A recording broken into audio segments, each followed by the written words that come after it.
तो दोस्तों नमस्कार, मैं हूं अनिल और रेसलिंग सुपर धमाल में आपका स्वागत है। तो दोस्तों WWE में हाल ही में एक बहुत ही बड़ा डेब्यू हुआ है। फॉर्मर AEW सुपरस्टार मरिया मे ने NXT के आखिरी शो में आकर फैंस को एकदम ही हैरान कर दिया था। अब उनके भविष्य को लेकर सभी में बहुत ज्यादा एक्साइटमेंट है।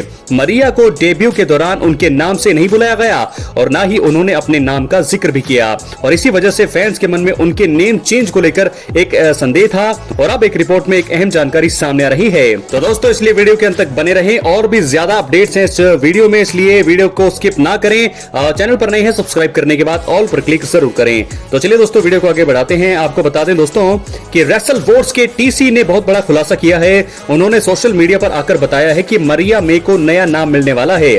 अभी तक ये क्लियर नहीं है कि WWE ने ऐसा फैसला क्यों लिया है और क्या नाम ये क्या हो सकता है। पिछले कुछ समय में WWE ने किसी नाम के लिए ट्रेडमार्क भी फाइल नहीं किया है और इसी वजह से मरिया मे के नए नाम पर भी अपडेट नहीं है, लेकिन ये चीज साफ तौर पर लग रही है कि उन्हें अलग नाम से बुलाया जाने वाला है। उन्होंने पोस्ट में लिखा, अब चीजें तय हो जाएंगी तो फिर उन्हें यानी कि मरिया में नया नाम मिलने वाला है, यानी कि उन्हें नया नाम मिलने वाला है।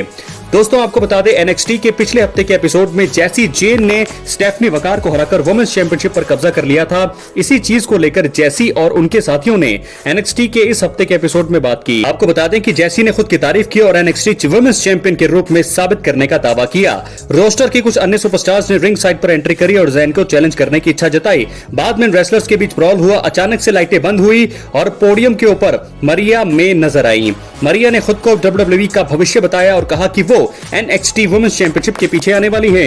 मरिया ने आते ही डेवलपमेंट ब्रांड की टॉप चैंपियनशिप को अपना लक्ष्य बना लिया है। आने वाले किसी बड़े इवेंट में उन्हें ये बड़ा मौका मिल सकता है। तो दोस्तों ये थी खबर मरिया मे को लेकर के।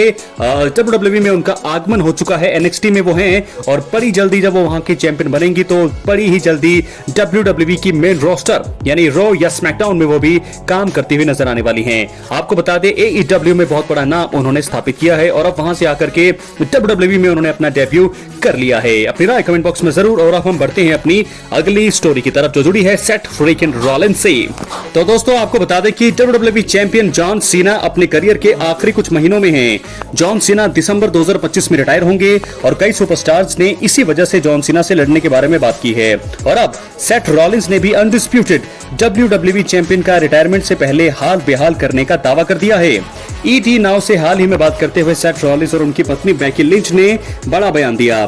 सेथ रॉलिंस ने कहा कि वो जॉन सीना के खिलाफ एक और मैच लड़ना चाहते हैं। दोस्तों ये नाक देख सकते हैं आप, जॉन सीना की नाक 10 साल पहले तोड़ी थी। सेथ रॉलिंस ने जॉन सीना की नाक एक बार फिर तोड़ने की इच्छा जताई है। आपको बता दें कि लगभग 10 साल पहले एक मैच के दौरान सेथ रॉलिंस के मूव के कारण जॉन सीना की नाक टूट गई थी और वो लहूलुहान हो गए थे। सेथ रॉलिंस ने इसका जिक्र किया और बताया कि वो एक बार फिर यही करना चाहेंगे। तो दोस्तों सेथ फ्रीकिन रॉलिंस ने तो अपना लक्ष्य बता दिया है। फिलहाल अगला प्रीमियम लाइव इवेंट जो WWE का होने वाला है वो है मनी इन द बैंक 2025। इस शो में सेथ रॉलिंस और जॉन सीना दोनों एक्शन में होंगे। वो अलग अलग मैचों में लड़ते हुए दिखाई देंगे। जॉन सीना और लोगन पॉल टीम बनाएंगे। उनका सामना कोडी रोड्स और वर्ल्ड हैवीवेट चैंपियन जे उसो से होने वाला है। ये टैग टीम मुकाबला धमाल मचा सकता है। इसमें जॉन सीना और लोगन पॉल की जीत के चांसेस सबसे ज्यादा लग रहे हैं। आपको बता दें कि सेथ रॉलिंस इस साल men's money in the bank ladder मुकाबले का हिस्सा हैं। ब्रॉन ब्रेकर और ब्रॉन्सन रीड के दखल की मदद से सेथ रॉलिंस ने लैडर मुकाबले में जगह बनाई। सेथ रॉलिंस पहले भी money in the bank briefcase जीत चुके हैं और इसमें उनकी किस्मत बदल दी थी।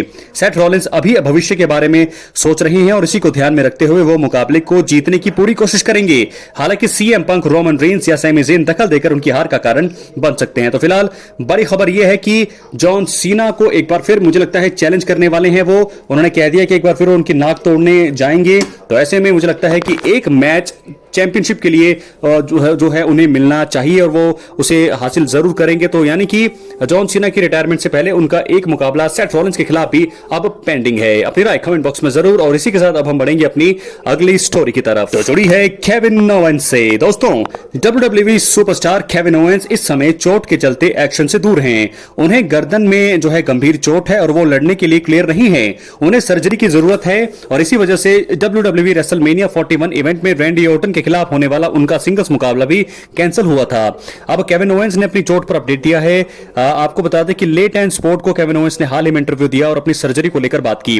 उन्होंने बताया कि अभी तक उनकी सर्जरी हुई नहीं है और वो थोड़ा इंतजार कर रहे हैं। उन्होंने कहा, मेरी अभी भी सर्जरी नहीं हुई है, सर्जरी के पहले काफी चीजें देखनी होती है, हम इस चीज के बारे में जानने का इंतजार कर रहे हैं कि चीजें नेचुरल तरीके से कैसे आगे बढ़ सकती हैं। इसमें कोई शक नहीं है कि मुझे सर्जरी की जरूरत है, लेकिन इससे पहले हमें पता करना होगा कि कितना बदलाव हो सकता है।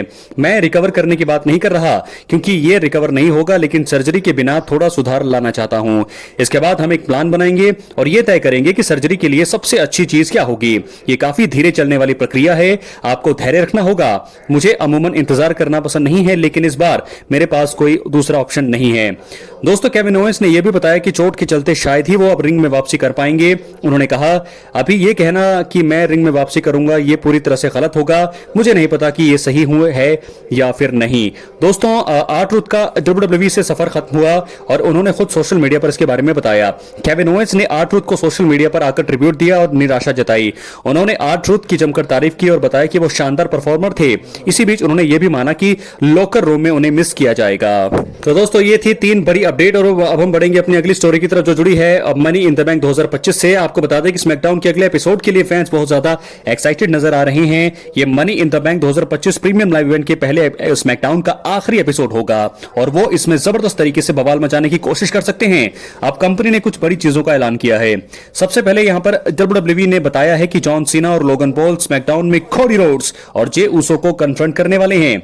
ये चारों सुपरस्टार्स मिलकर मनी इन द बैंक 2025 में होने वाले अपने टैग टीम मुकाबले को हाइप करते हुए नजर आएंगे। पिछले हफ्ते की तरह इन रेसलर्स के बीच अगर ब्रॉल हुआ तो हैरानी वाली बात नहीं होगी। दोस्तों, वहीं आपको इसके अलावा बता दें कि स्मैकडाउन जनरल मैनेजर निक एल्डिस ने इसी बीच ये भी बताया कि मेंस और वुमेन्स डिवीजन के money in the bank ladder मुकाबले में हिस्सा लेने वाले सभी स्टार जो है शो में दिखाई देंगे। ऐसे में मेंस और वुमेन्स सुपरस्टार्स का अलग अलग सेगमेंट हो सकता है। ये सभी रेसलर्स प्रोमो कट करके या ब्रॉल द्वारा मैच को हाइप कर सकते हैं। तो मैं आपको बता दूं कि बहुत सारी चीजें यहां पर देखने को मिलने वाली हैं और WWE ने women's money in the bank ladder मुकाबले में हिस्सा लेने वाली 6 सुपरस्टार्स के बीच एक टैग टीम मुकाबला बुक किया है। बेबी फेस सुपरस्टार्स एक साइड होंगे और उनका सामना हील रेसलर से होगा। रिया रिप्ली, अलेक्सा ब्लिस और स्टेफनी वकार का मुकाबला जूलिया, नियोमी और रॉक्सन परेज से देखने को मिलेगा। उम्मीद है कि ये तीनों चीजें स्मैकडाउन को धमाकेदार बनाने की पूरी कोशिश करेंगी। तो दोस्तों, इसी के साथ अब हम बढ़ेंगे अपनी फाइनल स्टोरी की तरफ जो जुड़ी है original tribal chief Roman Reigns से।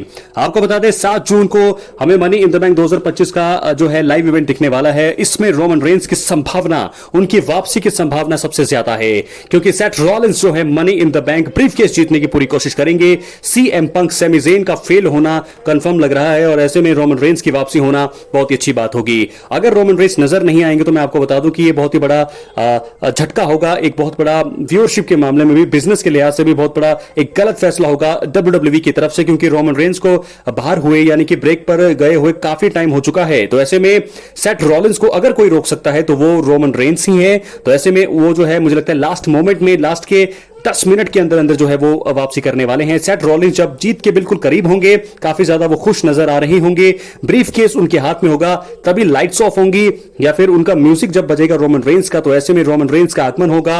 आते ही पॉल हेमन को सुपरमैन पंच, उसके बाद ब्रॉन्सन रीड को सुपरमैन पंच और स्पीयर मारेंगे वो ब्रॉन ब्रेकर को, और उसके बाद वो सेथ रॉलिंस को उनकी हार का कारण बनेंगे। और मुझे लगता है LA नाइट इस चैंपियनशिप को, इस ब्रीफ केस को जीत सकते हैं, क्योंकि LA नाइट के अलावा दोस्तों सोलो सिकोआ भी है एक कंटेंडर, लेकिन मुझे लगता है कि LA नाइट या फिर सोलो सिकोआ, दोनों में से दोस्तों दोनों के ही चांसेस ज्यादा है, लेकिन थोड़े 1-2% चांसेस ज्यादा हैं LA नाइट के। या फिर रोमन रेंस भी champion money in the bank winner बन सकते हैं। बहुत सारे सवाल, क्या है आपकी राय? अपनी राय जरूर दें। मिलते हैं अगली वीडियो में, बहुत बहुत धन्यवाद।